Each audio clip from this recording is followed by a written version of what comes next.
Today on Locked On Red Wings, Scotty and I join Armando Velez of the Locked On Florida Panthers to preview the final matchup of the season between the two teams and just in general riff about the seasons thus far between these two teams.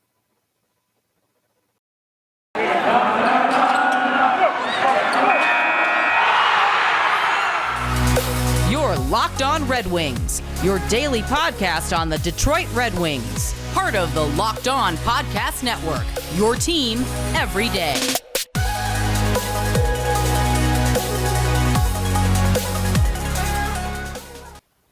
And welcome into this crossover edition of the Locked On Florida Panthers podcast and the Locked On Detroit Red Wings podcast, part of the Locked On Podcast Network, where it's your team every day. Thank you for making the Locked On Florida Panthers podcast and Locked On Detroit Red Wings podcast your first listen of the day. For everyone on the Detroit Red Wings feed, let me introduce myself.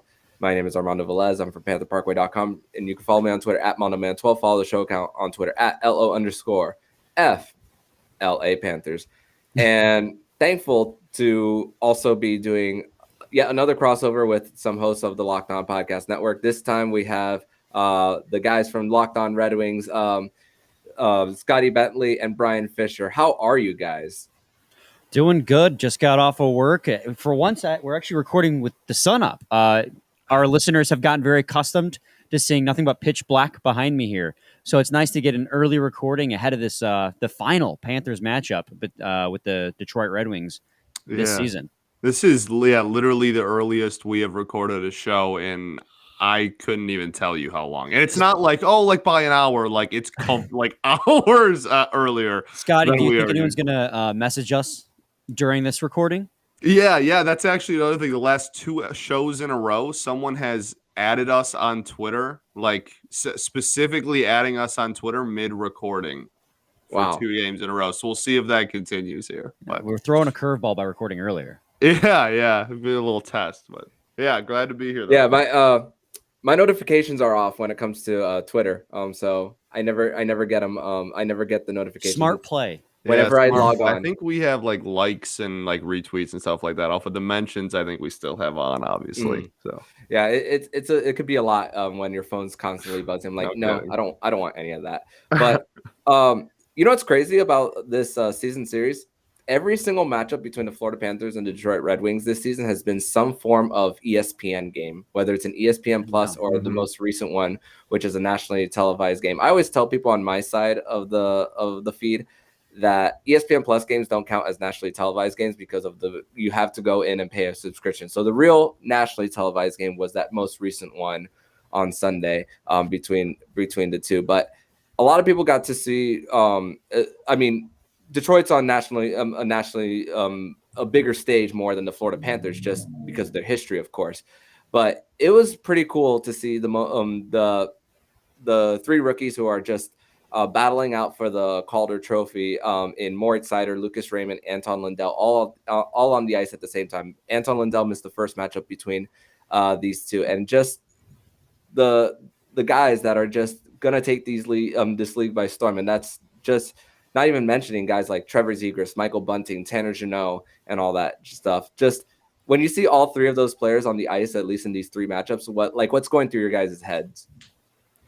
I mean, honestly, that for us, that part of those games in the season, especially the last 2 months, have meant like so much more because like the season is essentially, as far as playoff push or like the season essentially is done. Like we've been eliminated from the playoffs for a while, so we're looking to just play spoiler and beat some good teams, and we're looking for those head-to-head matchups in like Calder races because we want to see all of our rookies outperform all of your rookies, like every time we play someone like that. And no, it's definitely been pretty fun, and some of them get a little more heated, I would say, within the fan base than others. Like I think the media especially is trying to push like a Red Wings Ducks rivalry down everybody's throats because like Zegras, everybody thought that Zegras should have won the Calder like for a little bit there in the middle of the season. Like was more deserving than Seider, which I think pissed a lot of people off. But I think Water's found its level, and everyone kind of realizes it's Mo's to lose at this point. And yeah, I mean, those games have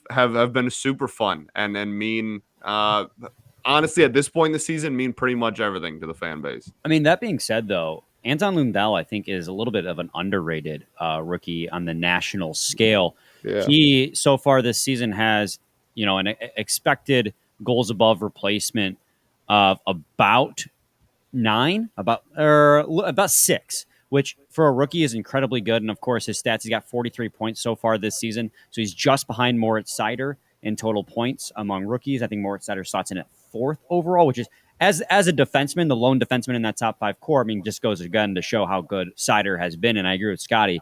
We think it's his to lose. And I think he's the only, if you go on to betonline.com, he's the only rookie with minus odds for rookie of the year at this point. But Anton Lundell has absolutely been a little bit, I would say, under talked about. It's all been about Seider and all been about Bunting, all been about Jarvis Zegras lately. Bunting's gotten a lot of heat here too because he's like 30. Well, he played with Gordie Howe, so yeah, people are like, "Why is this dude?" That's like the big joke in Red Wings Twitter is like, "Why?" Like making references to Bunting's age and like, how can this dude possibly win the Calder over Seider? But yes, the original point of the question, though, yeah, these are really fun games for us, especially at this point. Yeah, and a little bit of Anton Lundell. He's missed 15 games this season with injury. So, of course, like I said, he missed the first matchup between the Florida Panthers and the Detroit Red Wings. Going back to October, the first matchup between the Florida Panthers and the Detroit Red Wings was that first game that Andrew Brunette had as head coach. So, going into tough circumstances at that time for the Florida Panthers, Anton Lundell scoring 4 goals against the Red Wings this season. So, head-to-head, it doesn't – even though Moritz Seider did get beat by Barkov, I tell people it doesn't say the type of player that Moritz Seider is. He still had a great season. I mean, he kind of reminds me of Aaron Ekblad. I mean, Aaron Ekblad is also a Calder Trophy winner from his first season in the NHL as well. So, I mean, just the way he moves the puck as well. I mean, he's leading the Detroit Red Wings in assists as a defenseman as well. So he's definitely contributing. And also with Anton Lundell, if he goes at a 82 game point pace, he's 3rd among rookies in points his Calder case would have been he would have had a better case, but definitely it's Moritz Seider's to lose. But like I said in pre-recording, I want to talk to you guys a little bit about your conversation on your Monday episode of Locked On Red Wings. And Scotty mostly talked about if this team were to go tank again for another season, that means that you wouldn't see improvement from the core. Of course, Dylan Larkin's out for the rest of the year, Moritz Seider and Lucas Raymond. But I think with when you have Steve Yzerman there and Florida Panthers, when in the Bugner years, they had to consistently play with games in hand, depending on games in hand to win. And they set the NHL record for a team with points that did not make the playoffs with 96 just a few years ago. But back-to-back years, they were picking 12th and 13th. Those 12th and 13th pick were Spencer Knight and Anton Lundell by 2 different GMs. So my point is in all of this is I know Brian was more down on the situation that Detroit for sure for the last 2 months. But I'm thinking with a guy like Steve Yzerman, who's been able to take some salary from other teams to get even a mid-round pick and all, multiple second-round picks in the next few years, some third-round picks to draft capital as well. There's Sebastian Koza. I know Scotty was very happy about the Sebastian Koza pick, even though he wanted Wallstat at first. Yeah, but we had a heck of a night that night. Yeah, but I think there's still light at the end of the tunnel, even if the Detroit Red Wings go somewhere between 10 and 15 in the next few years. And who knows who can make that jump? We don't know where the Boston Bruins are going to be in the next few years. I mean, they still got to re-sign Patrice Bergeron as well. So I think there's light at the end of the tunnel for this Detroit Red Wings team. Yeah, I mean, for sure.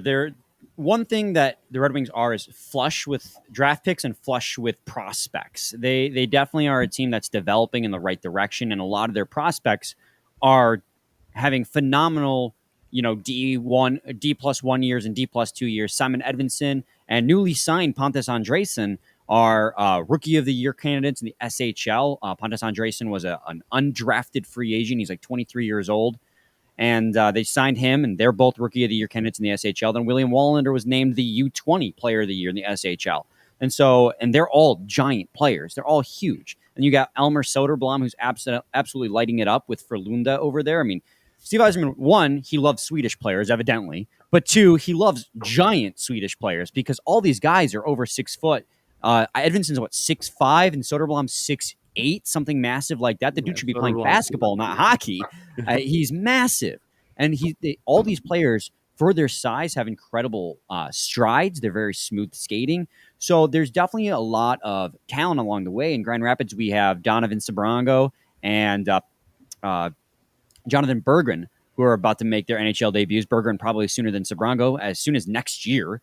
So there's definitely a lot of talent coming along the way. My biggest struggle, though, with where this team was at recently was that in the first 2/3 of the season, we had seen such market improvement from everyone on the roster. And they were playing not probably, but were playing well above their ability. They were beating tough teams. I mean, they beat Vegas, they beat Edmonton, they beat Washington. Teams that, Vegas kind of might not make the playoffs, but at the time were considered to be a Stanley Cup favorite. So we thought, at least I had thought, I won't speak for Scotty, but I had thought this team had taken a much bigger step forward this year than they had. In reality, what it had shown was this was the impact that the young rookies were having in winning us games, which isn't a bad problem to have. I mean, the guys who mattered, and we talked about this on yesterday's episode, Scotty, the guys that mattered showed up. And the guys that mattered showed up last night against the Tampa Bay Lightning. Moritz Seider, Lucas Raymond, Jacob Vrana. Without Dylan Larkin, they were able to beat the Lightning 4-3. So it's still a step forward year. I was just down and out because since the All-Star break, the team had been playing so poor comparatively, especially to how well they were playing previous that. Yeah, for sure. And like you said, we had this conversation in depth on Monday, but I think first off, I completely trust Yzerman. Absolutely. Could pick, we could have one pick in the 4th round all draft, and I'd be like, yeah, it's probably like going to be a starter one day. Like I have full faith in that man for wherever we draft. But I think that for me, it's just like looking forward. It's no longer beneficial, given the core that we do have up, to actively try and have the worst record in the NHL. I'm totally at the point now where I'm very confident and comfortable with our pick in that 10 to 15 range. And if that's where we have again next year, that would be, at this point, that's going to be a step forward because we're probably going to end with 8 or 9. So at that point, that would be another small step forward. And then if you want to take the big leap 2 years down the road, then sure. But I just no longer want to see regression. That's all. And that was consistent from your preseason. When we talked during the preseason about the step forward for this Red Wings team would be not a top 5 pick, a little bit in in the right direction. And there's still a possibility that they could even fall into the top 3 as well. They've been kind of screwed over with the draft lottery a few times. But hey, maybe they can finally get out of that 6th pick that they've been in more than once. Right. Yeah. And I have some questions I need to ask you too, Armando, about how those Panthers are doing and how it happened. But first, I got to talk to all you guys today, Locked On Panthers and Locked On Red Wings listeners, about Shady Rays. Shady Rays is an independent sunglasses company that gives you the features of $200 sunglasses for a fraction of the price. That means polarized lenses, well-constructed, durable frames, and premium high-end finishes. Also, something you won't find anywhere else is Shady Rays' insane protection program. Shady Rays includes lost and broken protection on every pair. They will send you a brand new pair if you lose them, and no matter what happened. Give them a try. If you don't love them, you'll pay nothing. It's as simple as that. Plus, 10 meals are donated to fight hunger in America when you shop with Shady Rays. Exclusively for our listeners, head to shadyrays.com, use code LOCKEDON to get 50% off 2 or more pairs of polarized sunglasses. That's code LOCKEDON for their best deal of the season. 50% off 2 or more pairs of Shady Rays sunglasses, backed by over 150,000 verified 5-star reviews. I'm all right, one of Armando. 5-star reviews. What's up, Scotty? I'm one of those 5-star reviews. Are you? Yeah, shades on, baby. So 150,001 5-star reviews. Well, no, I'm whatever. Are you one of the 100? Are you one of the 100 surveyed for Family There you Feud? go. No, I am not. That's never happened to me. Damn. I feel like a joke just went right over my head. That tends to happen here on Locked On Red Wings podcast. Brian doesn't get references to things. I don't get references. Oh, we have a question for you at the end of the show. Don't let me forget. Oh, here we go.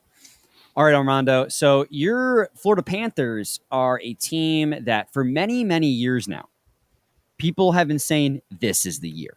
This is the year the Panthers, with their young core of all this talent, is finally gonna show their stuff and make a run to the playoffs.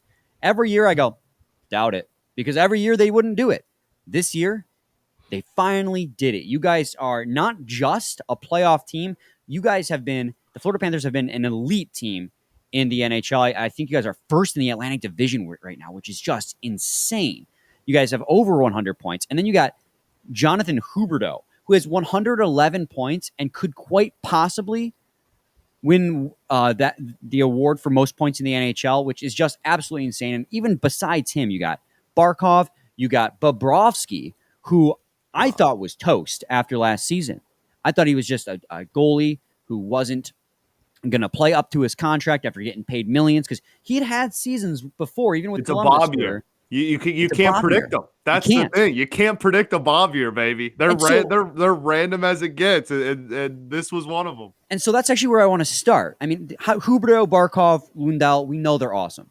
But Bobrovsky, I want to ask, what has happened to Bobrovsky that he is suddenly excelling again? I'll take a little bit of a quote from David Dwork, who from local10.com, who's an actual goalie. He talks about how he's how Bobrovsky's using his body more than just his reflexes, and not depending on that for and also he stayed off social media as well. He saw that it kind of lit a fire under him when Spencer Knight started the last 2 games of that first round series against Tampa Bay. And it just started from there. Of course, starting off the season, it was always going to be the $10 million man's as the starter until said otherwise. It's still kind of that way. And the way, and the Florida Panthers in front of them are helping them out. They outpossess teams by a lot. There's times where they'll go periods of outshooting the opposition by over 15 at times. It's incredible.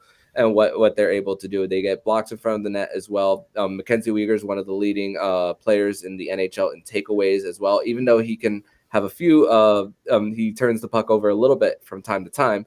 But still, they're playing so well in front of Sergei Bobrovsky. And the Florida Panthers, both their goalies, they've given up 7 goals in the last 5 games. So even though Bobrovsky got pulled twice in the last few weeks with those 4-goal comebacks, Bobrovsky has been a lot better. So even in a little bit of a bad stretch for Bobrovsky, he's still finding ways to bounce back. So that's the great thing about Bobrovsky. And he's and we also got to give a lot of credit to Spencer Knight, because Bob has been injured twice this season and has missed like multiple weeks. One of them was in early November. Knight struggled actually in that first go round. Second go round, it was a fluke injury where Bobrovsky takes a puck to the face while sitting on the bench in LA while Spencer Knight's starting, and misses 16 days. And in between those starts, he still gets 3rd star of the month, going 7-0-0 and 2 shutouts in that month, still after missing 16 days in between that stretch. So Sergei Bobrovsky has just been it's been a great bounce back for him, and it's just like he's the game 1 starter if it starts today. Of course, things can change. His playoff record is not the best, and who knows? I might have to expose myself later in the playoffs or not, because one of our preseason predictions for Locked On, I said that Spencer Knight would be the full-time starter by season's end. So I honestly hope that I get old takes exposed. I hope so. It's usually a good thing when that happens when you're a playoff team. Yeah, absolutely. Yeah, I would say so. I first off, I love Bob. I talk about Bob all the time. I'm a big Bob guy. So I'm glad to see him doing well. But I think one of the things that our fan base is starting to do is look at all of the teams that are coming out of rebuilds, coming out of like successful rebuilds, and are seeing teams that were at the bottom of their divisions for the last several years and are finally starting to go up and up. And Florida a little bit, not like they were terrible, horrible for the last 5 years and then just randomly were good. Like we talked about, they kind of have been ready and waiting for a minute. But as far as like the timeline of your quote unquote rebuild goes, what were the, I guess, biggest things over the last year or so that led you to where you are today as one of the premier teams in the league? Like what recently in the last year has been the biggest things to lead you to here? I actually want to rewind back a little bit more before that. Sure. 2016, when they made the playoffs against the New York Islanders, they had an NHL legend by the name of Jaromir Jagr on their roster. My favorite non-Red Wing of all time. Yeah, Jaromir so Jagr. Once Jaromir Jagr left the Florida Panthers, the core of this team had to like learn how to figure out things on their own, and it was tough between the Bugner years. And then, and of course, the GM at the time, Dale Talon, and Dale Talon was pretty good at drafting. But as far as contract structure and giving a long-term extension to Mike Matheson, giving Keith Yandel a no movement clause on a 7-year deal, so that kind of bit the Florida Panthers in the ass a little bit. Of course, the jury's still out on Bobrovsky with that $10 million cap hit with the no movement clause from Dale Talon, but it was just about not only drafting the core, because when you have 3 top 3 picks in a 4-year span in early 2010s, of course, getting Barkov, Huberdeau, and Ekblad, it's going to be easier to land those picks, of course, for sure. But it's about surrounding them with the talent around them, and that's just really where Bill Zito comes into play. And he's only his 2nd year in the helm. Many argued that he could have gotten the GM of the year last year, but it eventually went to Lou Lamoriello, which is an award that's voted for later into the playoffs. So that maybe might influence a little bit of voting for voters. But just 2 years ago, from the Stanley Cup bubble that they made to face the New York Islanders, more than half of the roster is not there anymore. So it really was about implementing some of the pieces around them, getting a Patrick Hornquist, getting a Sam Reinhart, getting a Joe Thornton, even though he doesn't play every single game, getting a Sam Bennett from last year's deadline, and of course, Bill Zito's very first draft pick, Anton Lundell, and just him be the rookie on the 3rd line leading the way, which eventually he's going to move up into the top 6 eventually. But the fact that is your 3rd line center as well, and Sam Reinhart is a top 6 player on any other team, and he's playing in the 3rd line. And Mason Marchment, which was a trade from Dale Talon, they traded him for Dennis Mulligan, and Dennis Mulligan's not even playing in the NHL anymore. So, but Marchment was playing in the AHL for a little bit, and then the coaching staff was really able to implement Marchment's game. And Mason Marchment this offseason, he's going to get paid from someone. It's likely not going to be the Panthers. So they're going to lose him next offseason, just like they did Chris Drieger this offseason. So just finding a way to implement some of those guys. And like I said, I mentioned Patrick Hornquist earlier. He's playing on the 4th line too. So the fact that you have an experienced Stanley Cup champion playing on the 4th line, and chances are Joe Thornton's probably they're probably preserving Joe Thornton for those later rounds into the playoffs so that he can make an impact as well. So I do have another question though too, because I think it is pertinent to bring up the coaching situation that's going on with the Panthers. Yes. Obviously, Joel Quenneville resigned early in the season as part of the fallout from the Chicago Blackhawks scandal. And Brunette took over. What's his first name? Andrew Brunette took over for the Florida Panthers. And I think a lot of people were worried about the Florida Panthers after, what the hot start they had gotten off to, if they could maintain that under new leadership. But Andrew Brunette has taken that hot start and honestly excelled past it throughout the rest of the season. I want to know where you're at on Andrew Brunette as head coach for the Florida Panthers. I'm not in a rush to take the interim tag off. A lot of people on Panthers Twitter are just ready to do it right now, but it doesn't have to happen right now. That's the thing. They're focused on the playoffs. They're focused on trying to make an extended run and possibly make the Stanley Cup final, maybe even win it. So it doesn't have to happen right this second. It doesn't even have to. I mean, it doesn't even have to happen after round 2 if they make it past round 2. So it's an off-season thing for the Panthers, and if they see progress and win multiple rounds, it's going to happen. So it's not something that I really think about too much. I mean, he was dealt a great hand. Let's absolutely. let's put a little bit of context there. He was dealt a really good hand in a good situation, and it was a bummer losing Coach Q, but it was something that had to happen based on the situation. And Andrew Burnett, since taking over, 48-15-6 as the head coach. So pretty good record for Andrew Burnett as a coach, and he had some growing pains early. I mean, they went a few months without with only winning one road game in the month of November or December. I forget which month. They only had one road win on a 3-game trip. It was like St. Louis, Arizona, and Colorado in that. And of course, the one win in that was the Arizona game.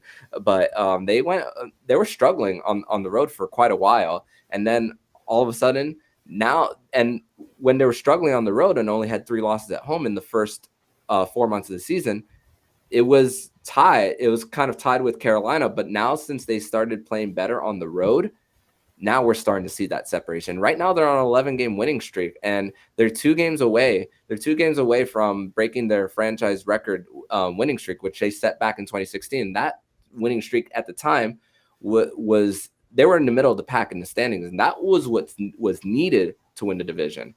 Now this time around, you're not focused on other teams and worrying about other teams losing. So even though the Florida Panthers can clinch a playoff, the number 1 seed as early as Thursday with the regulation win and a loss of any kind by Toronto, they're still in a very great position. They and being in full control of their destiny is and not having to worry about scores around the league. It's a great feeling. Great place to be. Yeah. But we're going to continue on to the next segment, talk about a little bit of futures. And of course, the guys said they had a question for me. But first, we're going to tell you all about BetOnline. And BetOnline.net is your number 1 source for all your sports betting stats and info. Find all the latest sports development, league reviews, and news, including this year's basketball playoffs and start of the Major League Baseball season. BetOnline is your continued source for all your sports wagering information, from live betting to playoffs, esports, and more. Head to the website today or use your mobile device to learn more about the trends in action. BetOnline. BetOnline. When the game starts. BetOnline. So one question I do have to ask you guys a little about futures about this Detroit Red Wings team. What's the status of Jeff Blashill as far as coming into this offseason and beyond? Woo! You're uncorking a box. Yeah, there, you're poking Armando. a bear on that one, bro. Yeah. Scotty, I'll lead this one off, and then we're not sure. Since the All-Star break, this team has played absolutely abhorrent. Before that, we were like, yeah, let them hang around another year. They were playing 500 hockey until mid-February, a huge step up. But this stretch since post All-Star break has been so bad, consistently losing by 5 goals. You're giving up 5 goals or more. Goals against per game is worse than it was the year they intentionally tanked to try and get Lafreniere. And all of that underneath Jeff Blashill, while he's got a Calder, most likely to be a Calder champion, and then another Calder, I wouldn't say favorite, but in the mix there with Lucas Raymond. Dylan Larkin, before he got injured, having on pace to have the best year of his career. Same with Tyler Bertuzzi, who set a new career best. So he has a bunch of players who were excelling this year. And then since the All-Star break, but despite those players individually excelling, the team took a downturn for the worst. Our tunes kind of changed on Blashill to the point where we were even saying, let him play out the rest of the year and then can him. Like we didn't care that we were still in a rebuild, because it can't be healthy for the player's development to be giving up 5 goals a game every single game. I think since that bit of a knee-jerk reaction has settled down, I'm still in a little bit of a mix, because I recognize we're still in a rebuild. So possibly having Jeff Blashill one more year, because I know that Steve Yzerman probably wants to be in the mix for Shane Wright next year as well, isn't the worst thing in the world. It all depends on... Here's the thing is, we trust Steve Yzerman. And Scotty said it earlier. So if Steve Yzerman wants to try for Shane Wright next year, and that's the reason why he signed Blashill to a 2-year extension at the start of this season, then so be it. That is the situation we're in. It's not favorable to Scotty and I what we want to happen, or at least myself. But if that's what needs to happen, that's what needs to happen. But also, we'd love to see them try and take a step forward this offseason to compete next year. But I could also see the argument that it might still be too early. So to answer your question, I don't know, Armando. I really don't, because I think both are feasible answers. Yeah, it's I'd argue it is the biggest story of the offseason for this team. Bigger than the draft, bigger than what they do in free agency. I think Jeff Blashill's future within its own fan base, within our fan base, is the biggest story of the team. And honestly, I think if Jeff Blashill is behind the bench on opening night this fall, you're going to have some really upset people at this point. It's not.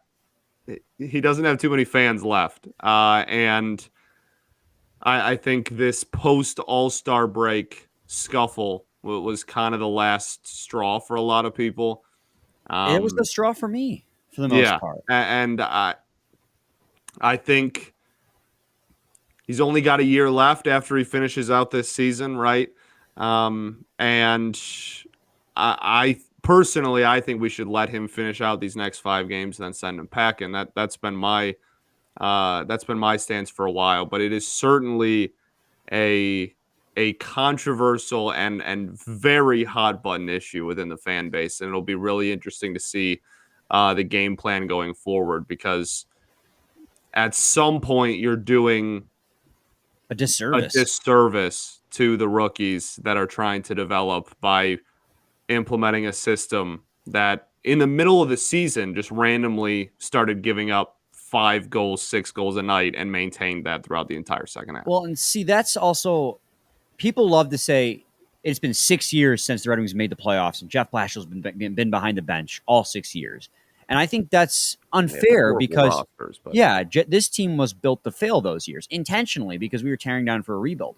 So that's why I've been patient with Jeff Blashill, because I wanted to see what he could do with talent. And that's why I say the first, up until the All-Star break when they were a 500 hockey team, I was like, this is what he can do with talent. I mean, they're playing so well. But then the second half of the All-Star break happens, or after the All-Star break rather happens, and you realize actually it wasn't Jeff Blashill's doing that this team was playing so well. It was Moritz Seider, Alex Nedeljkovic, and Lucas Raymond, along with Dylan Larkin and Tyler Bertuzzi. 5 players on this team were literally winning you every single game. If you look at your expected goals for percentage, your expected goals above replacement, those 5 players are the guys who were winning you games. And there were 4 or 5 overtime winners from Moritz Seider, Lucas Raymond, and Dylan Larkin alone. I mean, they were literally winning us games because they were so hot. So I feel like this stretch since the All-Star break is the first real litmus test we have had of Jeff Blashill's tenure, what he's going to do with talent, because they've consistently been giving up 5-6 goals a game. Yeah, and I think about when he's been there for all the years, and even though he was set up to fail from the start, sometimes players just need a new voice in the room as well. Agreed. And I also think about this. Sometimes the second year of a player's career is sometimes more important than that first, taking that jump. And you have 2 very important players of that core. We know who Dylan Larkin is at this point in his career by now, leading the team in goals. But what about Lucas Raymond and Moritz Seider? Are you gonna keep around the guy that you aren't very confident that he will be passed next year? Or is it that time to implement that so that they can take even a bigger sophomore slump than you expected them to be? And after this kind of a season that those 2 had. So those are the 2 points that really got to consider. And when you think about it, you think more on the side of they should let him go. So that's really kind of like how I think it. Like, think about the core. What's going to be, like you said it best, injustice to this core. Yeah, I think that's the biggest thing for a lot of people, and that's the biggest thing for me too. I can't imagine that as a defenseman, it is good for Moritz Seider's development to be on a team that is giving up 5 a night. I can't fathom that that's the best thing we can do for the kid, and is going to help him the most going forward. So, yeah, Scotty, you want to ask him the question here, buddy? Yeah. Okay. I actually have a lot of faith in this one because he knows ball. All right. Don't know if that I were to applies. ask you a riddle, and this riddle was a guy rides in on a horse to a town. Oh, so you know it already. Okay, thank you. Didn't even have to finish it. Thank you. The horse's name is Friday, right? Thank you. Thank you. So, Yes. so in when did fact, you it hear is. of this riddle? Literally said 2 words, Brian. But I heard it like 5 years ago, but I also heard it with John Chick of Locked On New York Rangers as well. When you said that one. See, I mean, we spoiled it in our own social media platform. Yeah. I mean, I don't care. I win. So I got one, maybe two for you. Okay. Oh, we're getting riddles. This is a change of pace. Let's go. Brian's not going to know A anything. plane lands, a plane crashes right in the middle of the U.S. and Canadian border. Everyone dies on that crash. Well, excuse me. You don't bury survivors. Where do you? Yeah. Damn it, you got it. Where do you bury the I had no survivors? idea where that was going. So Yeah, and people are like stumped. And it's like, wait, you don't bury survivors. And here's one more. A rooster lays an egg on top of a house, and it's on the very tippy top of the house. Which way does the egg roll? roosters On don't lay Brian's eggs. head. There you go. You got it, Brian. What did you say? Roosters don't lay Roosters eggs. don't lay eggs. Oh, nice, dude. Hell yeah. Yeah. Brian did get one. I'm proud of you. Yeah. F you, Scotty. Scott. Brian won. Scotty nothing. So Oh, I got the you lost survivors 2 one. points. Wait a minute. no, sorry, two. My bad. No. You already said Yeah, zero. yeah, I You can't get take that 2 back. actually because This is like- because he got mine and that gives me a point. So This yeah, is like the Armando Galarraga perfect game. You can't, after review, change it. You already Yeah, said 0. should He's be got able 0. to. So, it's funny. You got a host named Armando. It was happened on the Detroit Tigers. I have the poster of Galarraga somewhere. Look what happened. Actually, fun fact: I did go to the Baseball Hall of Fame in Cooperstown, and I saw the exact base that Jim Joyce messed up that call on. Yeah. Why is that in there? It's That's so just funny. the room. They have the base in the Hall of Fame, and they're Fun fact. like, this is one of the most famous plays in baseball history, but they won't give them the perfect game. It's hilarious. That's so insulting. Yep. It's in Cooperstown, somewhere in there. I went there back in like 2011. So yeah, so that's a fun fact about the Baseball Hall of Fame. So even though come on, Barry Bonds should be in, Roger Clemens should be in. Let's be honest. Speak on it. Yeah. Speak on But it, of bro. course, baseball writers are gonna baseball writers. But What guys, the hell to die on? guys, this has been fun. Yes. Doing this crossover with you guys, of course, doing this with Brian the first time and second time with Scotty. But for my listeners, tell them where they can find you and your work online.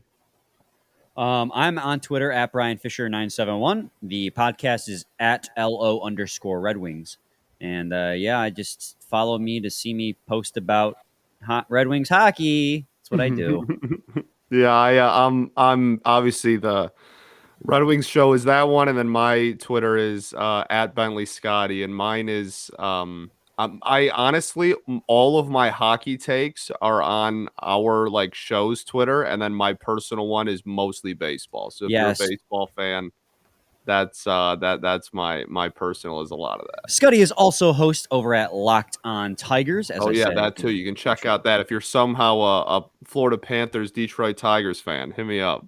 Yeah, and I'm sure a lot of the people listening on the Panthers feed are Marlins fans. I am one myself. They Miguel Cabrera fans? Miguel Cabrera. 3K? Almost to 3,000 hits. So it's still weird seeing him in that uniform. I will die on. That's a hill I will die on. My favorite Cabrera moment as a Marlin has got to be when they were trying to intentionally walk him and he hit an in RBI Baltimore? single. Yeah. Yes, that it was great a one. Camden Yards. Yep. I think mine is the Nobody was there for that game either. him versus Roger Clemens at bat. I think that's my favorite one. Yeah. So great times. Great times for sure. But for everyone on the Red Wings feed, you can follow me on Twitter at MondoMan12. Follow the show account on Twitter at LO_FLA Panthers. You're going to see a lot of you probably won't see a lot of Florida Miami Marlins takes until the end of the playoffs, but you'll see not only Florida Panthers takes, but Miami Heat takes on that Big playoffs for the guys. Yep, 2 number 1 seeds in South Florida in the Eastern Conference. So yep. It's a great time to be a fan. So, guys, thank you so much, and thank you. Yeah, thanks for having us, man. Thanks guys, and hope to do this in the off season.